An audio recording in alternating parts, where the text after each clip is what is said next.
The fire, which has now been ascertained as electrical in origin, completely destroyed the upper flat of a wooden two-story structure located at the corner of 42 Broad and Russell Streets, Charlestown, Georgetown, shortly after 6:20 p.m. on Wednesday.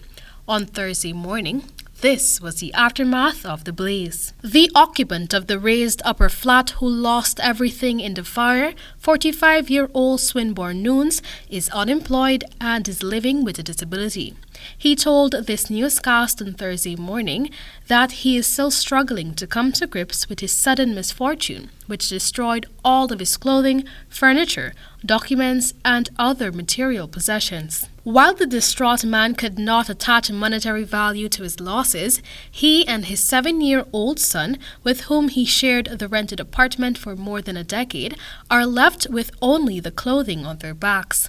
Last night, Nunes slept outdoors while his son sought shelter with neighbors. Recounting the events leading up to the fire, Nunes explained that on his son's return from school on Wednesday afternoon, he instructed the child to play in a nearby yard.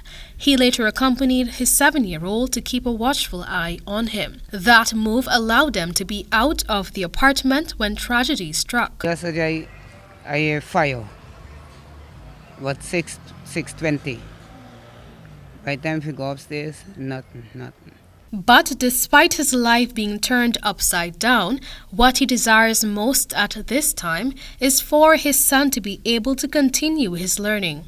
As such, he made a desperate plea for persons to contribute whatever they can so that his son can continue accessing his education at St. Angela's Primary. My son got taken education, and I want to tell the public out there, is anything I say just to let my son take any education. And what I got to do it harder, just to make sure my son get the education. Because I've done a big boy, and I got to look out for my little son.